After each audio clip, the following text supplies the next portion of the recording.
This is James Lupton, delighted to be joined with the McKenna brothers, Stevie and Aaron. Boys, how you doing?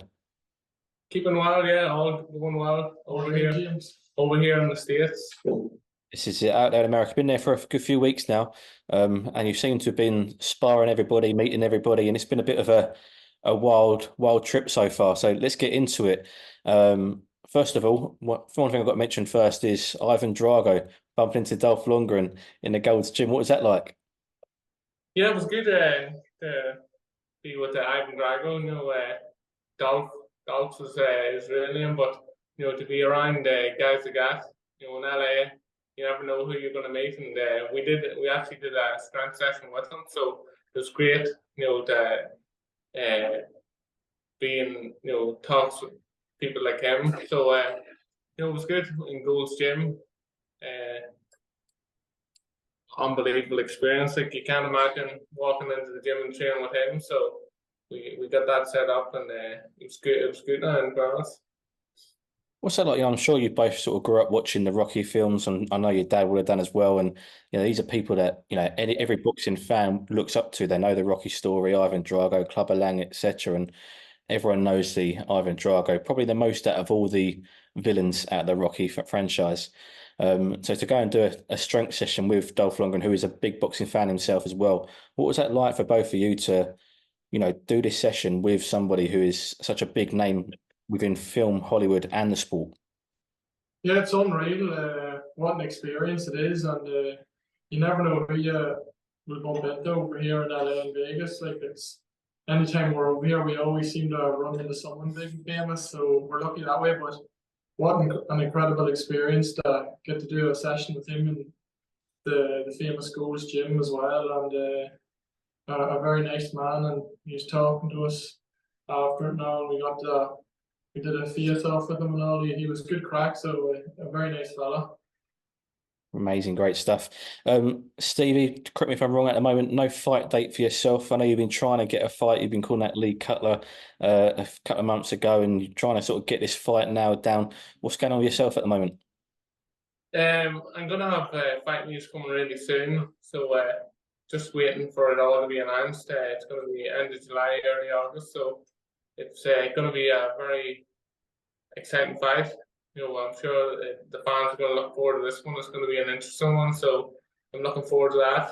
It's been a while since I was last out, so I've been training hard in the gym as usual, getting all the work in that I need. So I've got bigger, I've got stronger, and more knockouts are coming soon.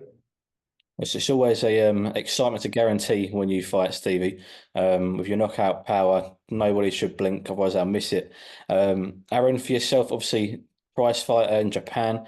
It was being postponed. He was meant to fight, I think, in June. I think it was like the start of June it's meant to be. And rather than, sit and dwell on it and twiddle your thumbs, you've decided to go out, and you're obviously in America, people say, and you're both out there sparring the likes of Terence Crawford. You can't get much better preparation than that, really. First of all, Aaron, the disappointment of the postponement, but has it been a benefit to train a little bit longer and be where you are now? Yeah, definitely. I always look at it that way, that it's just more time to get ready. I fought in January, and straight away I was preparing for the prize fight, or it was meant to be in March. But once it was postponed, I never left the gym anyway, and just used it as more time to get ready. And we went over here to the States to get extra prepared for it. I think there's no better place in the world to get sparring than America. And yeah, as you said, I got to spar with Terence Crawford. What an unbelievable experience. And I rate him as one of probably the pound for pound best fighter in the world today. He's you can see why he's the best when I was in there sparring him. He tries to set you up, and it was like a game of chess, me and him sparring, so it was an incredible experience being in with him. Would you say he's probably the best you've been in there with, inspiring and learning from, Aaron? Yeah, definitely. I've sparred a lot of good people, a lot of world champions, but Crawford's definitely the best one I've sparred yet. I learned a lot from it, and even after the spar, he was he said he was very impressed with me, and we both had really good technical ability and high skills, and our work rate. He was very impressed with our rate.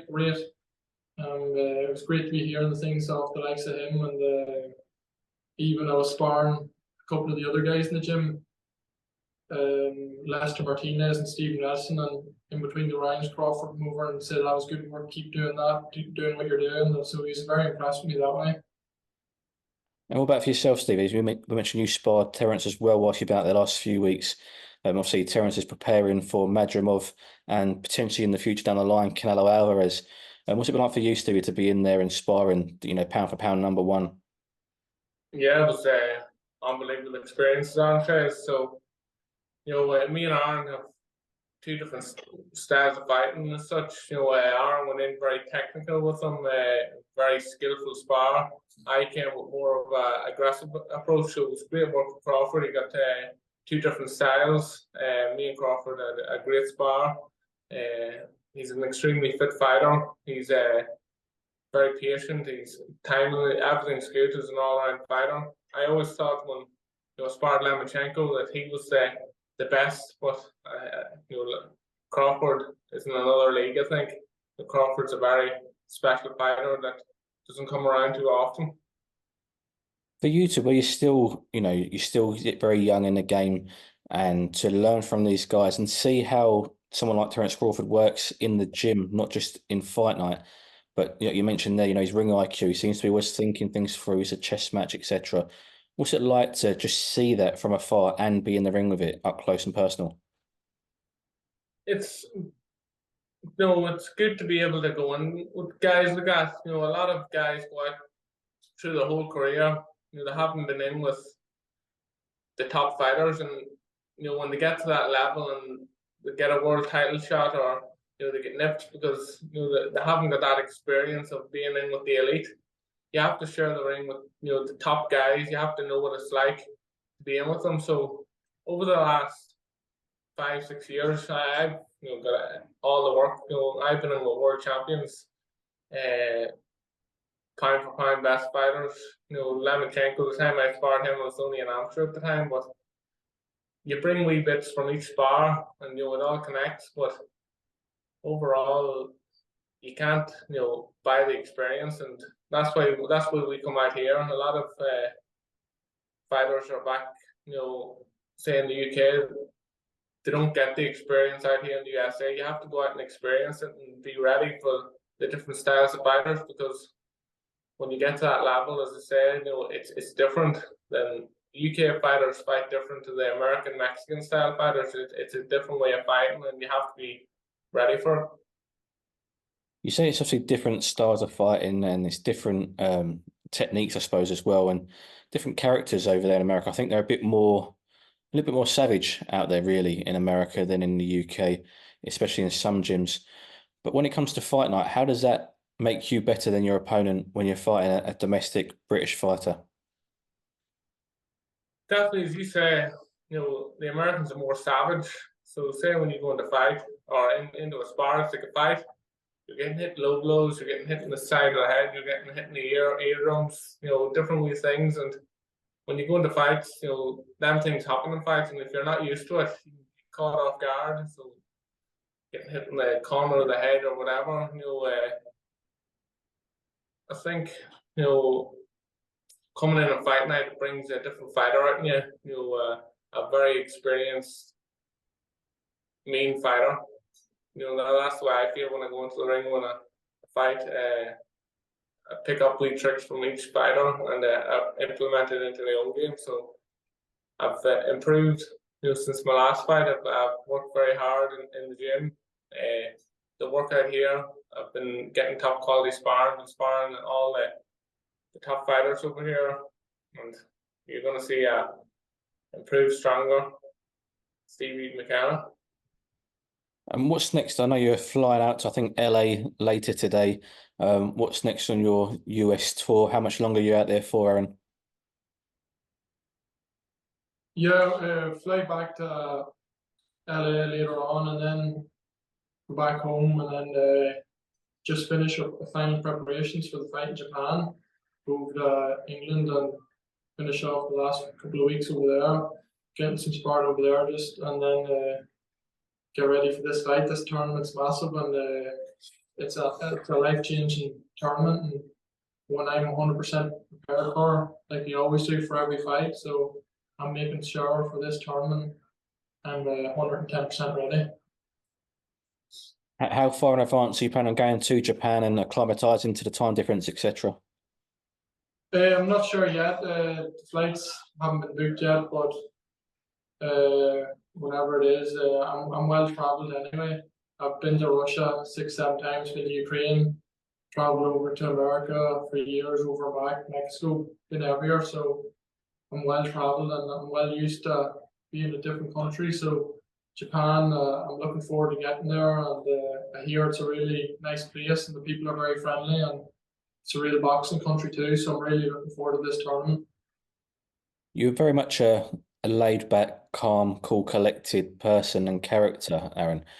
This tournament itself is probably the biggest opportunity of your career so far, for sure. Does it bring added pressure at all heading into this, knowing what's at stake? No, there doesn't be any extra pressure because I know when I'm in the gym, I'm working hard, I'm getting the best training possible. So I'm not leaving any mistakes in the gym. I'm putting 100% max effort into this. So once I get there fight night, I know all the hard work's been done. I know I've worked harder than my opponent. I know I've been doing what I can to make sure I get the result. And with this knockout bonus as well, that'll make things interesting. So I always go in there to hurt my opponent and get the knockout. With that knockout bonus, do you think that means that your opponent will also try and come for the knockout, which will then leave them open for yourself? I think so, yeah, definitely. 100,000 is a lot of money, so I think it'll definitely make every fighter go in there to try and knock their opponent out. So it'll definitely make the fights more interesting and create a lot more openings. Absolutely. Well, boys, I'll leave it there. Thank you both for your time. Aaron, best of luck for the tournament. Stevie, best of luck. Look forward to the fight news when that comes out. Boys, as always, thanks for your time. Thanks, James. Thanks very much, James. Good to talk to you.